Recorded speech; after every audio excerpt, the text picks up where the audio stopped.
I just put both together to tell you the difference between a thoracic surgery in terms of risk and other surgeries. So if we score on the revised cardiac risk index more than 3, the risk of major complication, including death, is around 11%.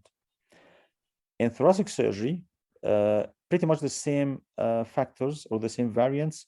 If you score more than 2.5, the risk of death is around 23%, which means 1/4 of the patient would probably die. And this gives you an idea of how thoracic surgery might be much more riskier than other operations and other specialities. And now mortality. So according to the guidelines, if you go back, they endorse the thoraco score. However, there's a lot of or a few publications about the specificity and the sensitivity of thoraco score, and it's a bit complicated to get this thoraco score in an easy fashion. However, it will tell you an idea, gives you an idea about the mortality risk in percentage. The one that I personally use in my practice, and many colleagues of mine use as well, is the SORT assessment, or the SORT risk tool. So it's a surgical outcome risk tool. It gives you a percentage of death within 30 days. It's very easy to do. It literally takes a minute. Anybody can do it in the ward. You just go on your laptop or even your phone. You can download an app for free. And this risk assessment tool is actually endorsed by the National Confidential Inquiry into Patient Outcome and Death, which is a very respectable organization here in the UK to look at the mortalities and death of the patients perioperatively. As you can see on the right side of the screen, you just put some variants, the age of the patient, the severity of the surgery, what kind of procedure, etc. And at the bottom, you just submit, and it gives you an idea. If you can look at the bottom, according to some data I've put in, the SORT mortality risk prediction is 7.16%, which means 7.16% mortality, chance of mortality within 30 days of the operation. So it gives you a very good idea, and it's a little bit more sensitive and specific than thoraco score. Thoraco score is still a good tool. It's still used by too many people. I'm not saying it's a bad one, but I'm saying that you can use more than one tool to stratify the risk, and you can use the one that you think more appropriate. Now, let's say the patient risk is not too high, the mortality risk is not too high. The main question we get asked by the patients before surgery: what am I going to be able to do after surgery? If the patient plays golf, will I be able to play golf afterwards? If the patient goes for a walk every day, can I be able to do this? Will I be able to do this or not? And this is the tricky question, and it's a very tricky one. However, according to the lung functions, we look at the spirometry and the transfer factor, and we look at the PPO, the post-operative risk assessment, the post-operative predictive value. We calculated, and in the past, before this, these guidelines, if the patient scores more than 40%, we can offer the surgery. If it scores less than 40%, especially in North America, they wouldn't offer the surgery for the patient. However, later on, they found that actually this might not be the clear picture. And to be honest, if you do apply these numbers to lung volume reduction surgery patients, we probably wouldn't operate on anyone. And I think you'll have a more detailed discussion about the lung volume reduction surgery later on today. So if they score less than 40%, we look more into the functional capacity. On the left-hand side of the screen, you can see a simple question to ask the patient: can you go upstairs or not? One of the consultant surgeons, cardiac surgeon I used to work with, he's retired now. He's a very eminent name in cardiac surgery. He was telling me once that actually if he has got a high-risk patient, he simply goes to the stairs in the hospital and asks the patient to go upstairs and go downstairs again. And he waits for the patient. And if the patient can do this without any major complication or any major shortness of breath, he goes ahead. If not, he rediscusses the risk of the patient. A shuttle walk test simply asks the patient to walk for a certain period of time and look at how much oxygen saturation the blood goes down, if it ever does. If it goes down more than 10%, there's a major problem, and probably the risk of the patient is too high. So we stratify the risk of the patient. Now, let's say the patient is a high risk. Now what? Do we offer the patient surgery or we don't offer the patient surgery? And what to do? And this when discussion comes into place, because there's no right or wrong answer to this. And some patients can accept a lower quality life, but having the surgery done, or some patients don't accept this, and we have to be very clear about it. So we discuss with the surgeon, Obviously, if you can optimize the patient before surgery by doing any more investigations or more physiotherapy or whatever, we can do this, but this is not very applicable to cancer patients. We involve the ITU team members and we see how much support they can offer, if they can offer any support. Sometimes the ITU says this patient is very high risk. There's nothing much we can do for this patient, so he's not for intensive care. And if this is the case, this has to be shared with the patients very clearly. And we share with the surgeon as well what other options can be offered for the patient. Let's say if we can do another surgery, lower risk surgery, a segmentectomy instead of lobectomy, etc. We do this. Now, as an anesthetist, I know most of you are surgeons, but I'll give you a clear idea about the plan. So before surgery, after the assessment, we try to optimize physiotherapy, rehabilitation, postpone surgery maybe, intraoperative management, the lung isolation strategy, as Mr. Rathan said in his anatomy, whether you use a double lumen tube or a bronchial blocker or other strategies. As I said, we can discuss with the surgeon whether to do a wedge instead of lobectomy, for example, etc. Post-operative management is very, very important to have a clear plan what to do with this patient after surgery, because this is where the patient will need support. Most of our patients go to high dependency unit, which is a level 2 care, which means it's a little bit less care than intensive care. So they don't offer invasive ventilation. They don't offer inotropic support, but they offer physiotherapy, oxygen therapy, CPAP, monitoring, 24 hours monitoring, and more intense nursing care. And again, very crucial for thoracic patients, especially for LVRS patients or patients with borderline lung functions. We need to make sure that the pain is under control, and as much as we can make the patients as pain-free as possible, because this will enable the patient to cough, to breathe, to comply with the physiotherapy and rehab, and to be able to get on his feet as early as possible and avoid all the complications of chest infections. What we usually do in Glenfield is for thoracotomies, we tend to do thoracic epidurals. For ventricular assist, for video assisted thoracoscopies, VATS, we do paravertebral block and PCA, patient controlled anesthesia. And if for any reason we can't do either, the other option is to have a wound effusion catheter, which is subcutaneous wound effusion catheter. So we can inject local anesthetic around the wound and give a PCA for the patient along with the regular painkillers. Now, I'll give a very, very small hint about lung volume reduction surgery, because this surgery is not offered in all the centers. And I'm very pleased that actually I work with Mr. Rathan and other surgeons in Glenfield, and they do this surgery. The reason I'm actually want to share this with you is actually these patients are usually very, very high-risk patient, very poor lung functions. We actually do this as a palliative surgery. So we don't cure the patient, we just improve the symptoms. And if we apply all the numbers I talked to you through the risk assessment, probably all these patients will fail, unfortunately. So this needs a special consideration, a special discussion, very good teamwork. And we have to be very clear to the patient what to expect after surgery.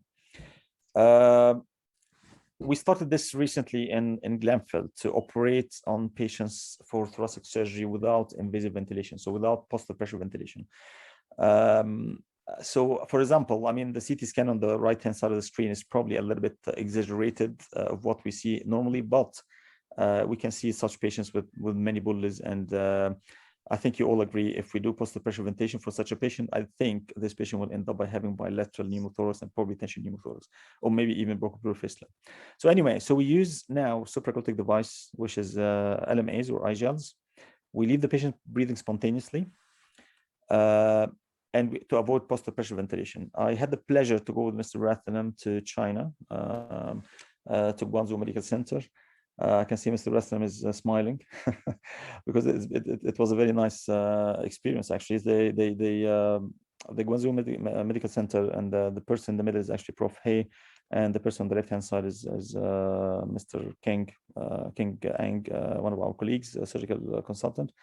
Thoracic surgical consultant. So basically in China, they endorse this non-invasive or spontaneous breathing thoracic surgery for a long time, and they do pretty much all surgeries, including tracheal resections. However, this does not always apply to our cohort of patients, because most Chinese patients, the main problem is actually the weight and the BMI. Most Chinese patients are very tiny, thin patients who can't tolerate being spontaneous breathing for a while. if you have a certain BMI of above a certain level, this can be tricky in prolonged operation. But having said that, we did few patients, and I think hopefully we'll be able to publish the data soon. We did few operations, and some of them were lobectomies and pretty much invasive. I apologize for the quality of the pictures because this was taken in theater. So this is an example of a patient who was spontaneously breathing, having a surgery in Glanfield. The screen on the left is the hemodynamic monitor screen. You can see the entitled carbon dioxide. I apologize for the units because we use kilopascal in the UK, probably in Egypt we use centimeter water or millimeter mercury. So the numbers, so CO2 of 6.6 is pretty much on the higher level of normal. Says 100% blood pressure and ECG. On the right-hand side of the screen, which is more importantly, this is the patient spontaneously breathing under thoracic surgery. So pressure is around 2, which is not too high, tidal volume around 300, 400, and respiratory rate of 10. And usually, this is the aim is to avoid high pressure and positive pressure ventilation. And this spontaneous breathing patient we can talk about it for a while. So for time reasons, paravertebral block, we do this in Glanfield very regularly, pretty much every if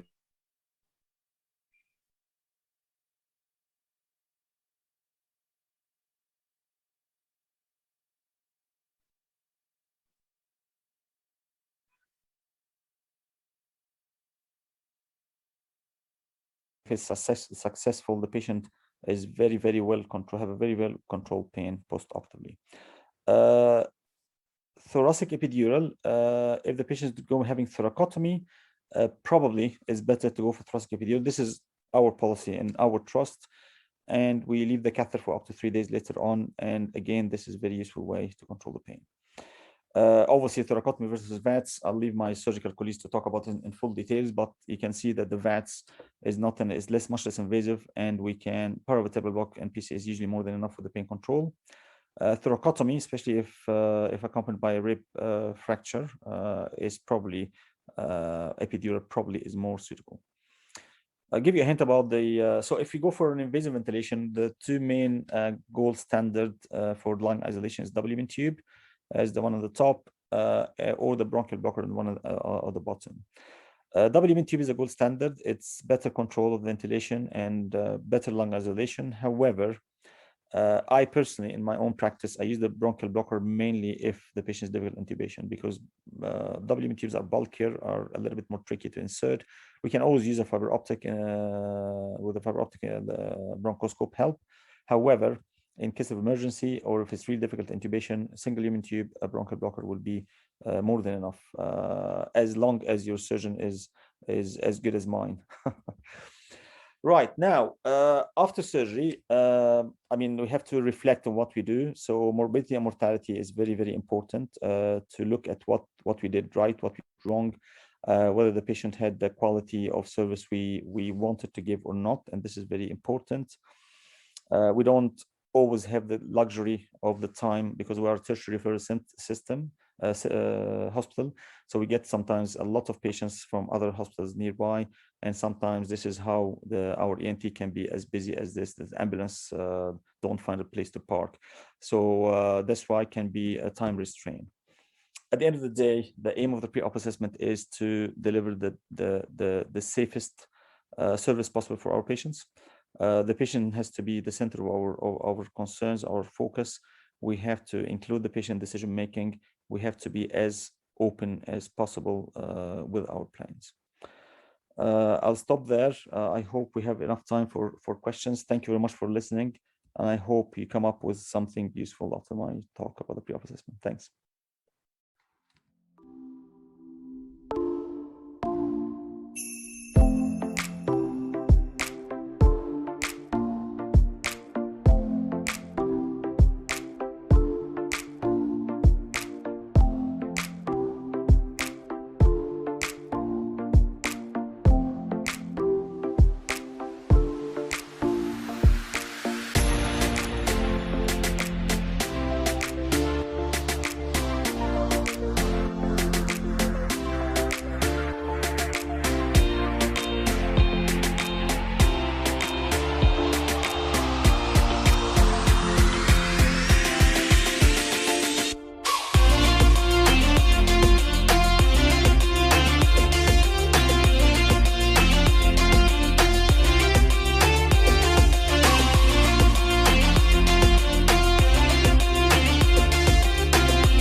Thank you to Mr. Rathinam and to the organizers for inviting me today to give this talk. It's a rather very large topic, and radiologists and surgeons work very well together in my trust and in my hospital. I think that's the very reason we're here. As requested by Mr. Rathinam, I kind of focused more on oncology imaging, although I realize this conference is pretty vast, but just in order to kind of make it within the time. I'm one of the cardiothoracic radiologists, have been doing it for about 17, 18 years. Okay, so my talk is going to be really based on, it's going to be modality based. I'm just going to show you lots and lots of pretty pictures, and then we're going to see all the different imaging modalities and how radiology plays a role in virtually any imaging, but I'm going to stress mainly on oncology. So plain radiographs, as you know, it's most widely available, easily accessible, gives a, you know, and you incidentally pick up a lot of nodules. The sensitivity is pretty low, as you know, but because it's so readily available, there you are. So the most important thing here is that it's for each and every case, we still use it as for preoperative assessment for fitness. So that's just what a standard normal chest radiograph looks like. We still in some centers do a bit of lateral. I'm not going to dwell into anatomy, but that's exactly what it looks like. And when it doesn't look normal is such as this, where it's a huge right hilar mass, or in another incidence where the hawk-eyed ones may have picked up this non-specific right lower lobe nodule. I want to just keep most of these images in sight, because as we keep going through the specialties, I will bring back these same cases again. Then another example where there is a bit more prominent nodule in the right lower lobe.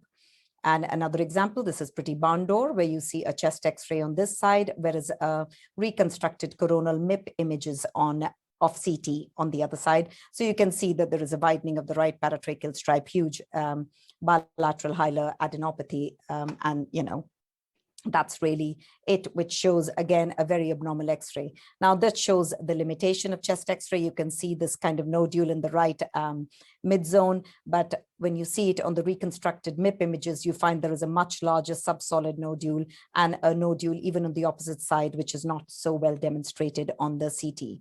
Another classical example, this is from last week's MDT rally. As you can see, this was an incidental pickup of a right lower lobe lesion. This was from 2014, and in the year 2021, you can see that this is grown in size. This was not so easily picked up. And that's what the problem about chest x-rays is. You don't really often pick up enough because it's hidden behind certain, especially in busy x-rays. It's increased, and it was found to be a slowly growing adenocarcinoma. So another example of a non-specific right lower lobe, in fact, the hawk-eyed ones may find that actually the lesion is right lying at the anterior end of the first rib, which on a CT is shown to be a small T1 lesion. This is a pretty obvious one, right upper lobe mass lesion, the golden S sign that you might be familiar with a huge mass lesion, which on a CT is shown to be occluding the right upper lobe bronchus with extensive consolidation in the upper lobe. Okay, this was an interesting case. This lady, for the ones who might have picked up, is where you find that she's had a mastectomy on the left. And believe it or not, this was actually a malpositioned breast prosthesis, and the x-rays hadn't changed over years, but the lady was having hemoptysis. So the CT actually showed that there was a lesion behind the prosthesis, and that was found to be an incidental lung cancer. Just shows the limitation of a chest x-ray. Then another example where you found some non-specific shadowing in the right mid zone. It was thought to be probably non-specific infection, was followed up 6 weeks later, which is a standard protocol. It showed a slight change in morphology. It showed slight change in morphology, but it continued over a period of 3 months. And the CT then showed that it had a characteristic bubble appearance of what was thought to be an adenocarcinoma, proven subsequently on biopsy. So that brings us to the next modality, which is CT. Again, widely available. It's got a high spatial and temporal resolution, Of course, it uses a lot more iodinated contrast and is almost invariably used in the next step in the staging process. So here is the first case that I'd shown you there, where there was a right upper lobe mass, which on CT and coronal reconstructions here, you can see it's a pretty large. It was thought to be well above 5 centimeters, and the fat plane was preserved and was thought to be a T3 tumor. The non-specific shadowing that was shown previously, when on CT, was shown to be pretty non-specific ground glass shadowing, and there was an incidental nodule that was picked up here. This, in the same patient as this current one, was shown to be having multiple PEs, and yet this nodule was thought to be a bronchoscele, because when you can actually gauge even though we see everything in gray, you can actually gauge the Hounsfield units, and that was thought to be negative and consistent with the bronchoscele. So that brings us to the next thing. So what is all this about? Well, ultimately, we are doing this all with a view to stage, and the staging is done by the TNM system. I'm not going to dwell into, again, the details of it, because you're all familiar with it, and CT is pretty good and sensitive predominantly in T1, but not so good in the N and the M stage. So just a couple of examples. This is a tiny little nodule which was seen in the right apex, and that was thought to be a T1A lesion. Another lesion, which was a bit bigger, 1.5 centimeters, thought to be T1B lesion. And the same example that I showed previously was thought to be 5.5 centimeter. The fat planes were preserved. I've just done a single coronal reconstruction, was thought to be T3. And that particular case that I showed you of the right upper lobe blockage with the golden S sign was thought to be a T4 lesion. That brings us to the lymph node stations. So why are the lymph node stations important? Well, I think the most important thing about radiology and surgery, or for that matter, with putting the patient in perspective, is that we use the same terminology. We sing from the same hymn book. So we talk about something in an MDT setting, we use the same terminology. So for example, as you can see, you all must be familiar with this system. So for example, this particular lesion here is thought to be a 2R node. And when do you really think about or describe nodes as abnormal? It's an arbitrary thing which we use as a 1 centimeter cutoff, that if anything is thought to be above 1 centimeter on CT, we think of it as likely pathological. So this is an example of a 2R node, and that's an example of a subcarenal or station 7 node. Okay, so that brings us to the next thing, which is CT lung nodule assessment. Now, lung nodules are something that we incidentally pick up on any and every CT. It doesn't have to be done necessarily thoracic CTs. They maybe have been done for completely different reasons. And we do have a follow-up, what we call a virtual nodule clinic that we run in our trust and a lot of other trusts across the UK and I'm sure elsewhere. And the way we follow them up is, again, accepted local UK guidelines are the Bts guidelines, and the are very similar to the Fleischner Society guidelines. Again, I don't want you to bore you with this very busy thing, but the ultimate aim of any lung nodule is to really assess size. And the second thing, the risks, and it's done by something called a Brock model. It's pretty straightforward. The lower risk groups and with a very small size, and we use the cutoff based on serial cutoffs there, and we offer surveillance. If you just remember, lower risk and smaller nodule, we offer surveillance. Higher risks and larger, we offer biopsy or intervention. So this is the current BTS guidelines. And again, without making it too busy or really wanting to go into the, into the depths of it, all I want you to know is that if it is thought to be stable, depending upon size, we continue to follow it up, and usually up to 2 years if it is a solid nodule. Obviously, it's slightly different for the subsolid in the ground glass, where we follow them up to 4 years. So that's an example of a nodule that was thought to be about 6 millimeters. It was thought to be followed up. At the end of 2 years, it remained exactly the same and the patient was discharged. Whereas the next case, which is again another 6 millimeter nodule that you see at the right base after 1 year, was thought to increase so much. As you can see, it's pretty crystal clear. This was amenable to biopsy and was found to be a carcinoma and subsequently had surgery. So that brings me to the next one. The next imaging modality is MR. We use it quite often, but not in every case, unlike the previous two imaging modalities. it's thought, well, it's mostly a problem-solving tool. So for example, if you had a pancreas tumor and there was a doubt about is there any vascular invasion, then we would go and proceed to do an MR, which is a bit more sensitive in that. Similarly, the same for mesothelioma. If you wanted to see diaphragmatic involvement, you would progress to do it an MR. So it's more a problem-solving tool and can sometimes be used for characterization. We use it quite routinely in our trust for thymomas. So because a lot of lesions, if they show a signal dropout, are thought to be benign and not thought to be thymomas, and then they can come out of the MDT setting. Well, they have a huge advantage. They use no ionizing radiation, and Mr. Rathinam particularly uses them a lot for his pectus surgery patients. They're pretty good for anatomy for thoracic cage deformities. This is something we use routinely, almost always in all our oncology imaging, which is PET imaging. PET imaging is a functional imaging modality for particularly oncology, thoracic oncology. We use FDG PET, which is really taking a glucose analog and you attach it to a radioactive tracer and you then send it out into the body, inject it into the body, and anything which is metabolically active will take it up. Now, it's got its limitation that it'll take it up, but doesn't tell you anatomy. So if you do it along with PET, you kind of synergistically take out the individual limitations of both the modalities. So and you can use it not just for initial staging, you can use it for evaluating the response to treatment, to restaging. In certain cases, such as mesothelioma, it's proven to be even prognosticating it, depending upon the standardized uptake value. And it's an upcoming modality for radiotherapy planning, although we are not using it in our trust. So I've already been through this, and now this is just a couple of examples of a T2 lesion, which is seen in the left lower lobe, and as you can see that it is showing high uptake. So usually anything which shows high uptake in the primary tends to show good uptake in the distal lesions, such as whether it's nodal or whether it's metastatic, and hence there is a certain limitation with adenocarcinoma, which can show slightly lower uptake, and that makes sometimes assessment difficult. So that's the same nodule that I had shown you previously that was amenable to biopsy, and I had shown interval growth at 1 year.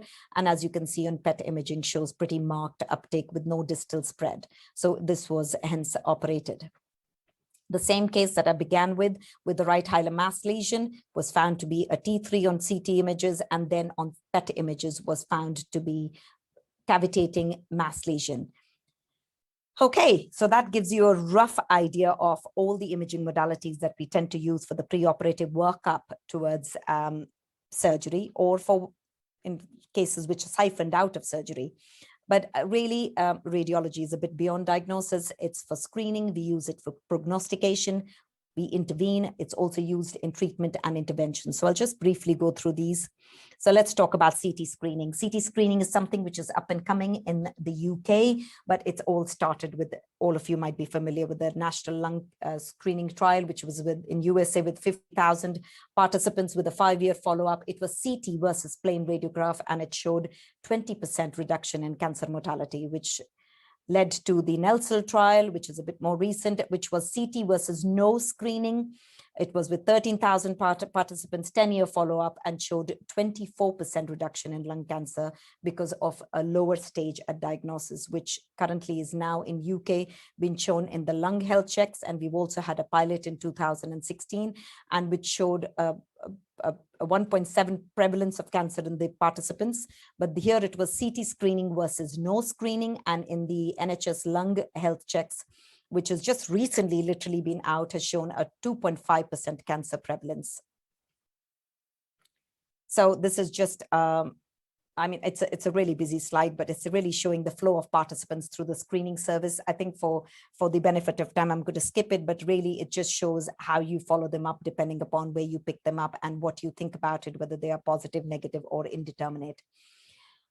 That brings up something local, which is a rapid access I'm sorry about the spelling here, rapid access lung clinic. And that is something which is very local to Glenfield, where after you've picked up lesions, which are incidentally picked up, or you pick it up on a chest x-ray and you've done a CT, you actually discuss it with the surgeons, with the physicians, with the lung cancer nurses present, and then you really fast track it so that before the MDT, you've got most of the things already in place. So what are the things that we could actually physically put in place before the MDT? Most of the lesions, if they are amenable to biopsy, we try and biopsy them under CT guided. And of course, if they're chest wall lesions, you could do them under CT or ultrasound. Sometimes we use a lymph node biopsy of the neck for both diagnosis as well as staging to exclude N3 nodes. Okay. So where else can we benefit from biopsy? Well, the other thing which we use very often in this trust is that of using marking small lesions which are not palpable or may not be visualized on under VATS procedure. This has been going on for a long while, and we've actually published this in 2015 about a local experience with 50 patients, but they have been innumerable after that, where we mix the patient's own venous blood with methylene blue dye in less than 50% dilution, and mark the site extending from the level of the lesion up to the level of the pleura. Doesn't require any more expertise than knowing how to do a simple biopsy. Some centers use via marking. We haven't used it here. So I'm going to just show you an example of a large right pleural effusion, which on CT was found to be large, but also showing quite a marked pleural thickening, which was biopsied under CT and then intervened by at the same sitting by putting a therapeutic chest drain. Another example that was shown previously of the right upper lobe nodule, which was then marked because it was thought that this can be removed under VATS procedure, but it was marked using same methylene blue venous blood mixture. And then this is how it looks like post. It almost looks the same picture like a ground glass, as though there's been a perilesional hemorrhage, and that was successfully removed. And this is what it looks like. I couldn't get some of our local images, so I have just taken this off. And as you can see, that's the lesion that needed to be marked. That's what it looks like superficially. And that's what the intraoperative view is. You just see the blobs out there which assist in surgery. Virtual bronchoscopy is something in the future. We don't quite use it here. And the idea behind it is that you basically do a volumetric acquisition of the whole thorax, get a virtual bronchoscopic appearance, and that would assist real-time bronchoscopy using ultra-thin bronchoscope. You literally have it running on the side. So you can see this is a virtual bronchoscope, and you have it literally guiding you as you go through it. This is literally the future, and especially where centers which are using ultra-thin bronchoscopes, level 3, level 6, level 7 level of bronchi. That's just something because we haven't done it there. I've just picked up a picture, which was a really beautiful example of something which was picked up on a virtual bronchoscope. It's just been marked out there. It was marked using using this virtual bronchoscopy. A marking was done. A subsequent CT showed good positioning of the lesion. This is exactly the intraoperative view, a fluoroscopic appearance of the same site, and that was the surgical specimen. So this is another thing that is not something that we're doing in our trust, but is being done widely across the UK, where you could do microwave ablation of small lesions which are not thought to be suitable for surgery. It's a thermal ablation using a microwave, but is done along the same tract as which you do a biopsy. And like I said, it can be used as an alternative to surgery for selected cases. It requires no more expertise than anything more than your CT-guided biopsy skills.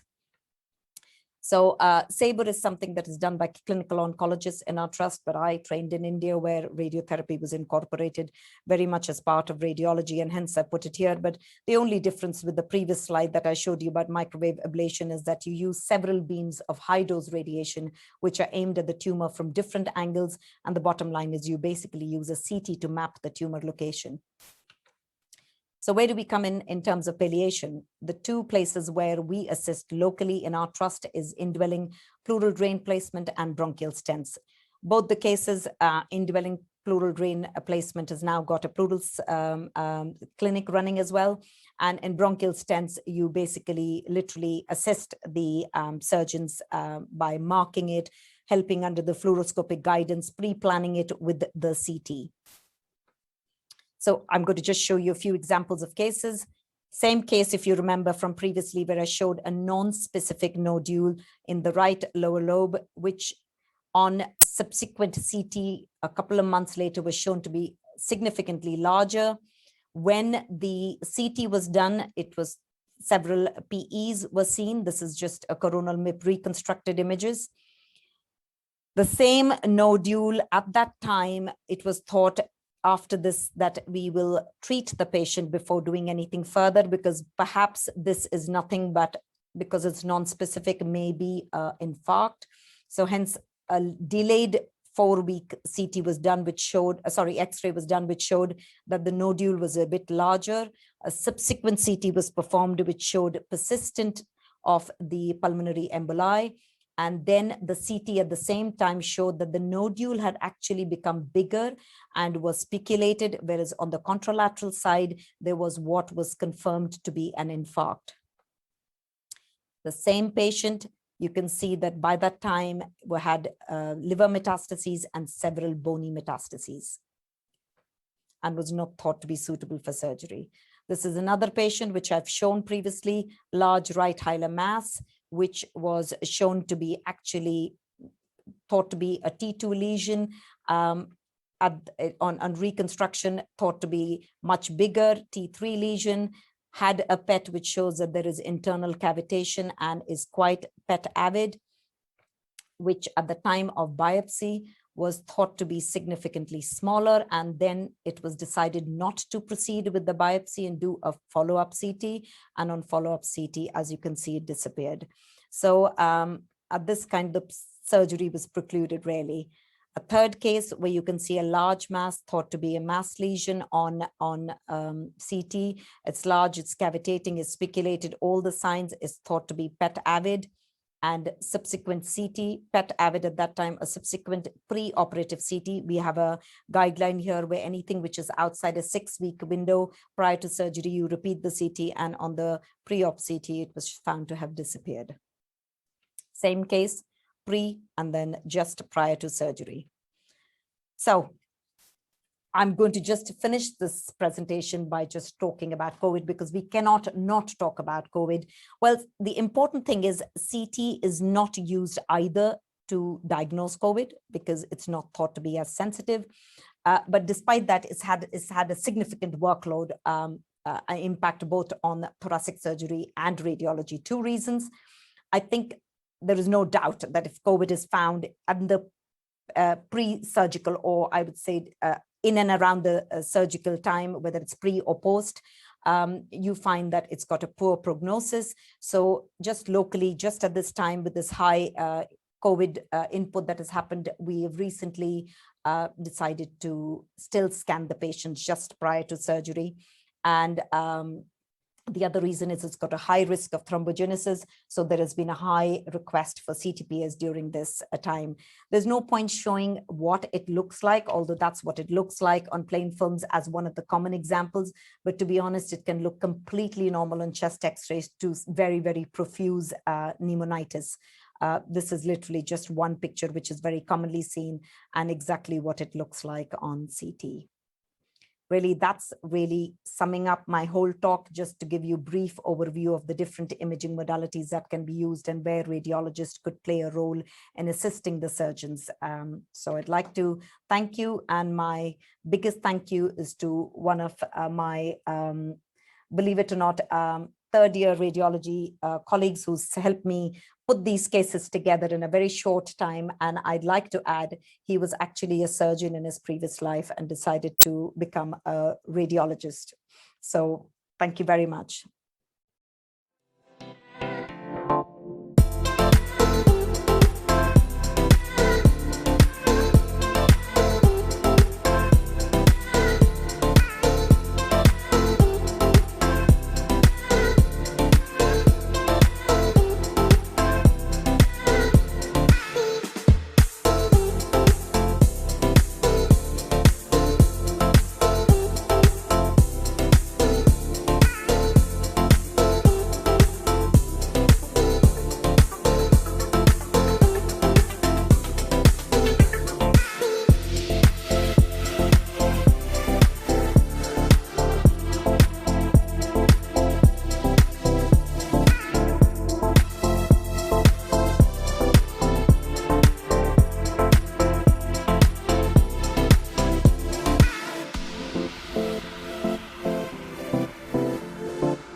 Good afternoon, all.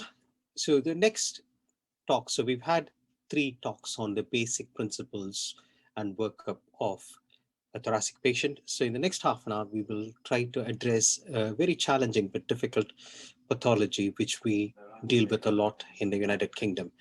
So this will be focused on surgery for emphysema. So this is Leicester, the place I come from, which has a lot of history going back to the medieval era. And it is about 100 miles north of London.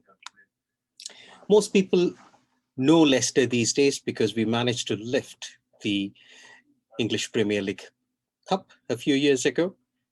But more importantly, our chairman crashed and burned in a helicopter which took off. Lung volume reduction surgery is something like this, because if 1 minute you feel you've done the best thing, the next thing the patient can go down into tubes. And Amiral's disease already highlighted how challenging it is to pick these patients. So what we will try to do is to give you the options of management for patients with volume reduction in the next 25 minutes, 30 minutes. So LVRS is not new. This goes back to 1950s when Brantigan, a surgeon in America, decided to chop off the non-functioning lungs using basically Robert's clamps and tying them off.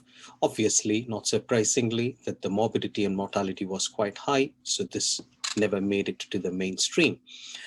Until Joel Cooper decided to popularize this in the late 1990s with the advent of LVRS and stapling technology. But the resistance came from the insurance companies. They said, we will not fund it because what's the evidence it works?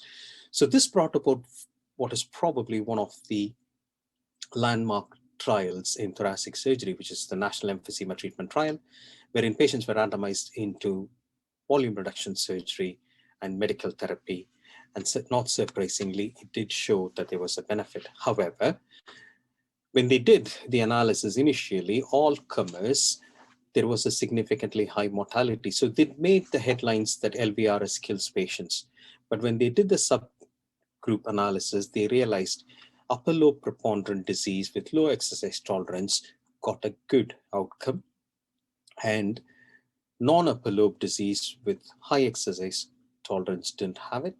And the comorbidities were what killed patients, and careful selection actually gave them a good outcome. So this became a niche procedure, and the United States still hasn't recovered from that initial wave of nihilism where LVRS was seen as a procedure which may harm patients, whereas in the UK, it's grown over the years.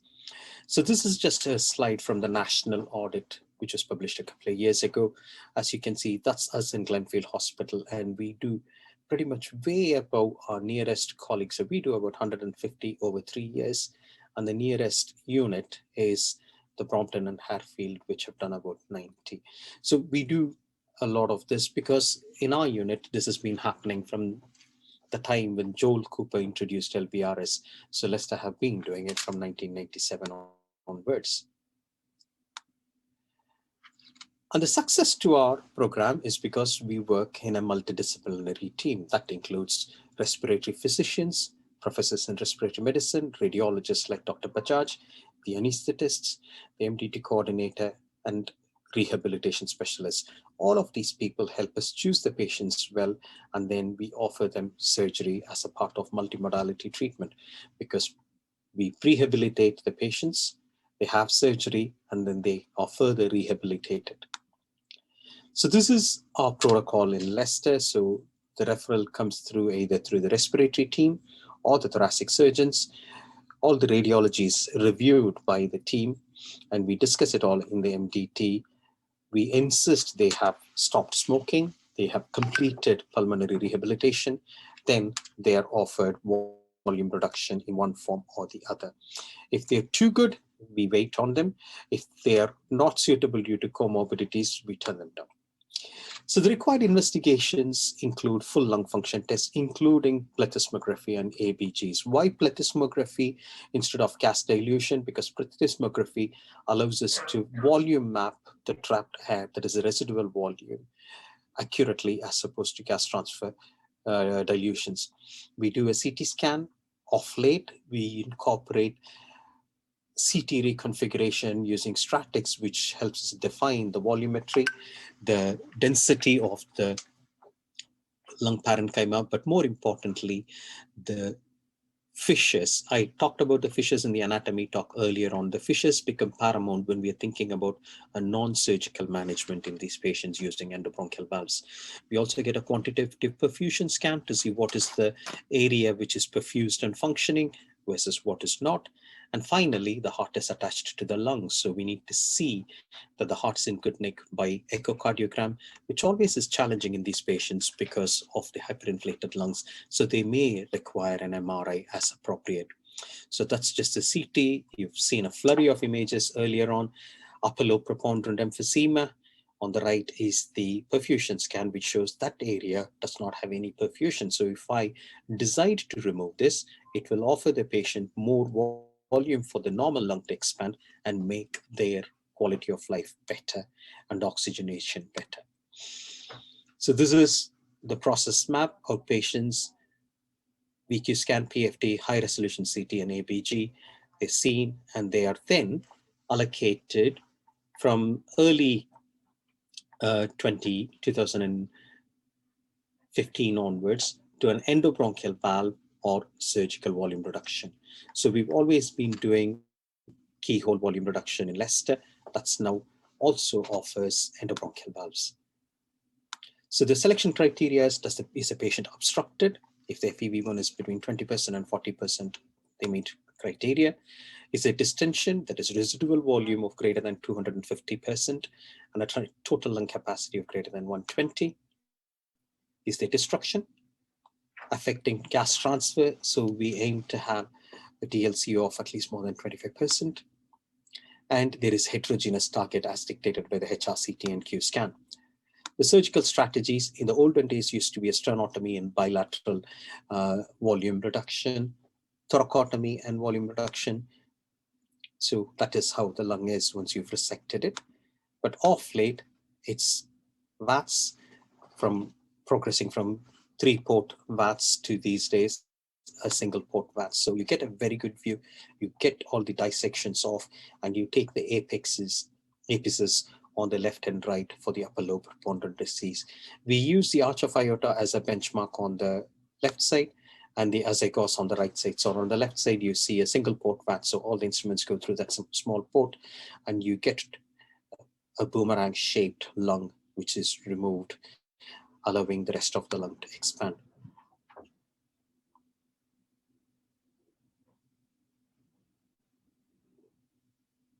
And you can also use volume reduction in conjunction with nodule excision. So we're expanding the role to patients with lung cancer in those areas. So once you've taken it out, there's a lot of raw area. Just breathe. So we use both staplers. We've used the Covidian or now Medtronic staplers or the Echelon staplers, and you take it out as a boomerang of tissue using the dissectors. These lungs are quite damaged, so they always are preponderant to leak air after that. So we've used a variety of supplements to help with the lining of the staple line. So this is seam guard. We've used peristrips, which is bovine pericardium mounted on the staplers. So once you staple, there is a buttress. We've used bioglue, which the cardiac surgeons use in aortic surgery, but it is a very good adhesive. So once the staple line is done, the glue is allowed gently using the applicator, which has got a spreader tip. Off late, we use tissue patch, which is a thin film, which can be laid on to the staple line. So this covers both sides of the staple line and reduces air leak. So volume reduction took a pause because of the original reporting of the net. But the fact that surgeons were not offering volume reduction surgically meant companies explored other alternatives to achieve the same thing. And one of them was endobronchial valves. The other technology was endobronchial coils. Both of them have now made it to the mainstay of therapy. So the endobronchial coils, if we take it, is a small one-way valve which is placed in distal airway. So you will go to the sublobar bronchi and place them. And the study showed that, the Venn study showed that it does give patients benefit, but not as good as the net trial or the surgical LVRS. So they then went to look at subgroup analysis and realized if the patient had heterogeneity, if you could get a complete lobar exclusion, this is where the fissures become very important. We talked about the fissures. So if the fissures are intact, by blocking that upper lobe, one is achieving no air going in. The one-way valve allows the air to come out, the lower lobe expands and fills the space. On the contrary, if the fissures were incomplete, there is going to be collateral air coming from the lower lobe to the upper lobe, so they did not get good outcome. And we use a variety of technology to do this. Stratex is a device which calculates the fissure and the density of the tissue using a high resolution CT. So it will tell us whether this fissure is complete or whether it is incomplete. If it is complete, what is the percentage? So if you have a greater than 90% completion of fissure integrity, then the valves will work. So if the lines are black, like greater than 95, like I said, it'll work. The alternative is Chartis. In our unit, we use both. Chartis is an on-table assessment where you place a bronchoscope with a balloon and it has a sensor which reads the air expanded. So you see a waveform and you expect the waveform to flatten if there's no collateral ventilation. On the contrary, if there is collateral ventilation, that waveform will continue and valves may not work. So we're doing the upper lobe is occluded. As you see, gently that comes down. So we then know if we put a valve in the upper lobe, it will work. Yeah. On the contrary, if this continues and the waveform go up and down, then it is not a good outcome, and putting a valve will not achieve lobar collapse and thereby improve the patient's symptoms. So I'm just going to play a couple of quick videos just to run through what happens. Pulmonx, breathing innovation into life. For patients with severe emphysema, Pulmonx offers the Zephyr endobronchial valve, a minimally invasive treatment option with over a decade of proven clinical experience. To identify which patients will respond to the Zephyr valve, the Pulmonx Chartis system provides precise pulmonary flow and pressure readings, allowing physicians to assess the patient's collateral ventilation. By identifying diseased lobes with no collateral airflow, physicians can optimize the valve placement for endoscopic lung volume reduction.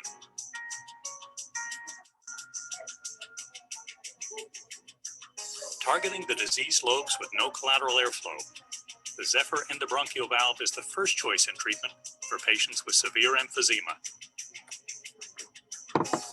This simple implant procedure uses a standard bronchoscope and flexible delivery catheter to guide the Zephyr valve into the target lobe and desired airway.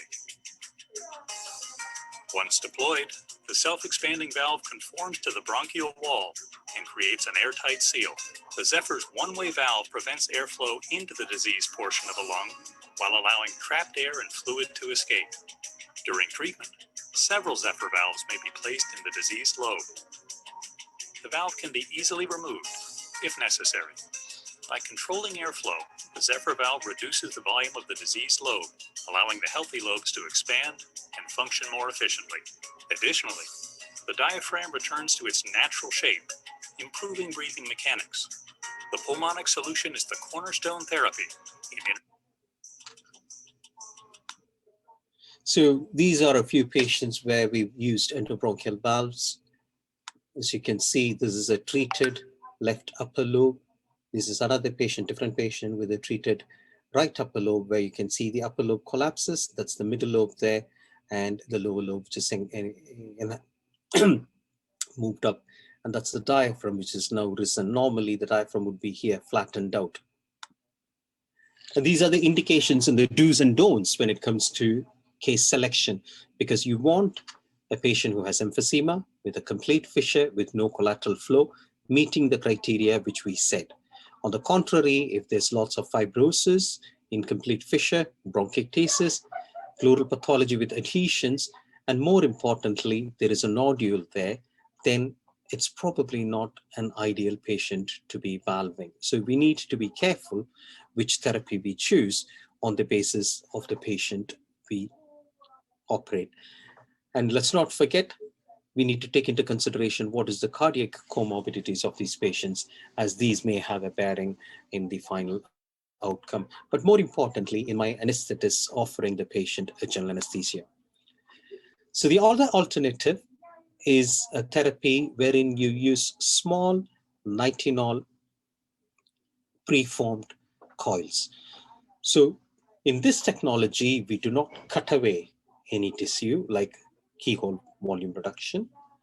We do not block away any lung. So we are relying on the fissure. Whereas what you do is to pull the lung in by these preformed coils, thereby improving the compliance. So this procedure is done with the radiology assistance. So it's done under a C-arm. The catheter is placed. Then a fine wire is advanced till the subpleural region. Then it is removed and the coil is straightened in an applicator and placed there. So when the applicator is removed, the coil, as it is made of nitinol, which has shape memory, will get back to the same shape, thereby pulling the lungs in. There's a novel, minimally invasive treatment, the Renew Coil, designed for emphysema. Patented shape memory nitinol coils are programmed with a double loop. Straightened for insertion into the lung, they then return to their original coiled shape. This unique action gathers in loose, diseased tissue, which is expected to shorten treated airways and retension the lung. 10 to 12 coils are typically placed throughout an upper or lower lung to provide retensioning of the entire airway network. Maximal benefit is achieved with bilateral treatment. The coils are designed to improve lung function in 3 key ways. To have a retensioning effect on adjacent lung tissue, thus enabling more efficient contraction during the breathing cycle. To tether and hold open small airways, preventing airway collapse, which reduces air trapping and hyperinflation. And to compress diseased tissue, improving diaphragm mobility and providing room for healthier tissue to function. Only Numerex has developed a minimally invasive treatment designed to improve patient outcomes through mechanical reduction of air trapping and hyperinflation. There's a novel. So this is how the patient looks after treatment. This technology is currently only available in the continent. We used to do it in the United Kingdom, but it is now withdrawn with the merger of the companies, and it is no longer done in the UK, but the continental surgeons still use the endobronchial coils. So what is the evidence for all these treatments? So this was a Cochrane review of the bronchoscopic volume reduction, which agreed these technologies, predominantly the endobronchial valves, offer significant and meaningful clinical short-term outcomes. It improves health outcomes, and it was at the expense of increased adverse events. The current evidence was not sufficient to assess the long-term outcome of the bronchial valves, but more importantly, it couldn't assess mortality because there was no mortality in this series. So they recommend a stringent long-term follow-up of these data to see the role of the endobronchial valves. On the contrary, volume reduction is accepted as an effective treatment for selected patients with severe emphysema. It will lead to better health status, and lung function outcomes, especially in patients with upper lobe preponderant disease with low